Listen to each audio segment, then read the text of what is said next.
Josh, can you describe just how disappointed that dressing room was after?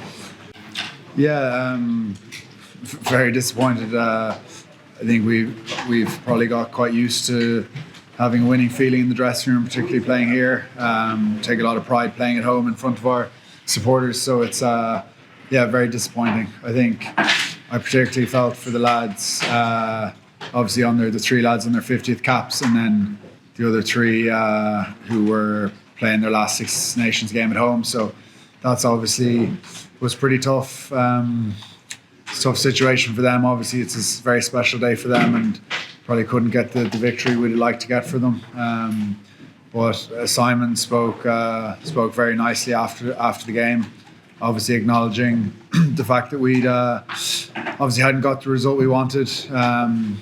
And I think the main message he had was we'll obviously review. There'll be a lot of things that we weren't too pleased with how we did in the game, but there's obviously that side of it. But we're going to review that, look back on that Sunday, Monday, and then I think the big focus was getting to spend a bit of time now this evening. We have a post-match function and everything, but spending a bit of time with the lads who's got their 50th cap, make sure they feel a bit special about that. And then obviously the lads who played their last home game, they'll get to see their families and stuff this evening. So he was kind of saying the importance of that human element of this game, but also a lot of disappointment, I suppose, in the performance. Could you feel the game kind of slipping away from you in that third quarter? Like what was it that France were doing that was kind of pulling you apart? I suppose firstly, credit to France. They're obviously a quality team. We've played them, obviously play them every year, and every year it's an incredibly tough test. It's very hard to put it on one thing, to be honest. I think obviously being down to 14 men never helps against a quality team. But in fairness, they played very well. We probably got potentially a bit narrow in our defence. They got us down the edges when we were down a man, and then we'll have to look back at it, but potentially tried to force it a little bit, and they capitalised well on our mistakes. And it's disappointing scoreline, but I think we probably let it slip a bit towards the second half. Thanks. Josh, obviously the physical side of the game is something that you and all the other guys thrive on. Just how tough is it when France are bringing on that almost like South African style bomb squad nearly in the second half with big men and fresh legs? It's always tough. I think from our side of things, I thought we obviously had a 6-2 split on the bench, and thought the lads who came on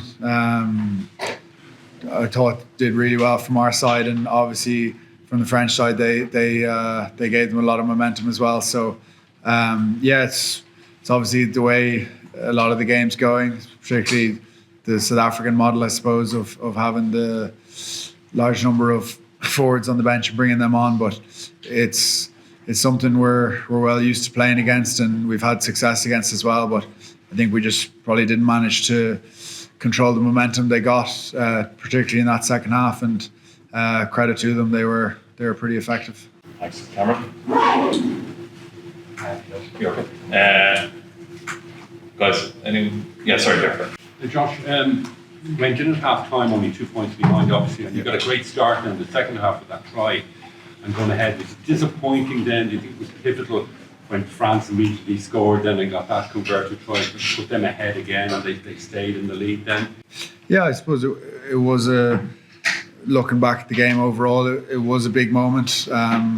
Obviously in hindsight, but I thought at the time we prepare. We do a lot of work with Gary Keegan, who's our sports psychologist in the team, and we prepare for those. We spoke about those kind of moments that they were likely to come against a quality team like France. So we were all prepared for it. I thought the lads, in fairness to them, were very calm on the field. There was no sense of panic. There was no sense of being over emotional. I thought the lads had dealt with it well.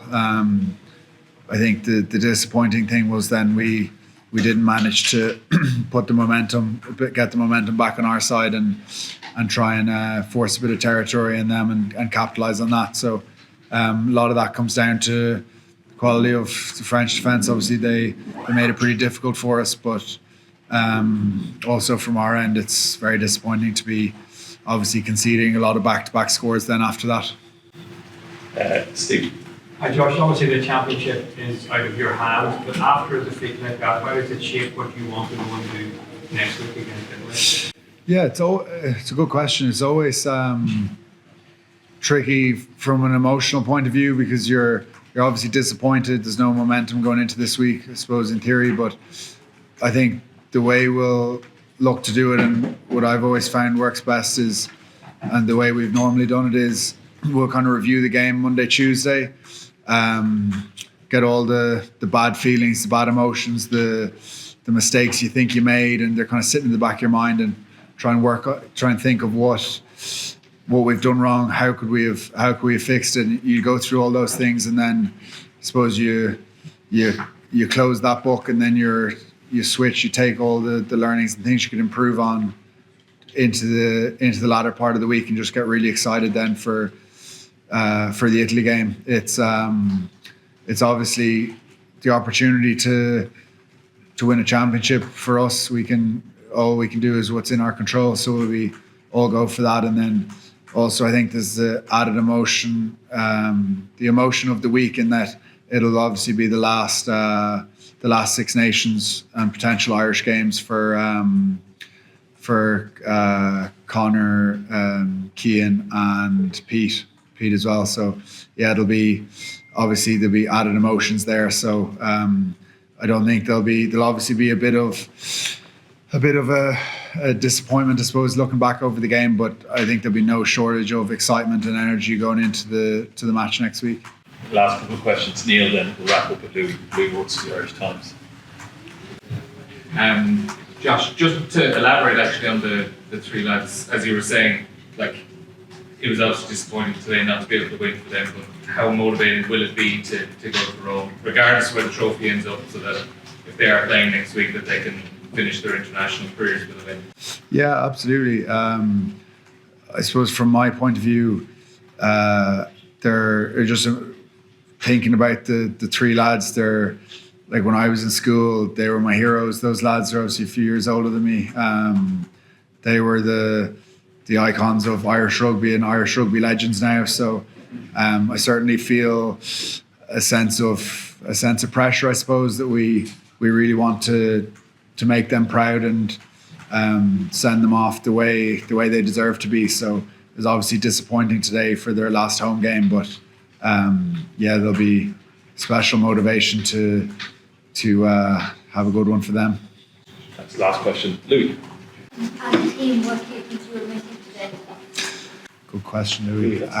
It's a tough question. Yeah, it's a very good question. I think, I suppose one thing it never helps when we give away penalties, discipline. Obviously, we're down to 14 men a couple of times. That never helps.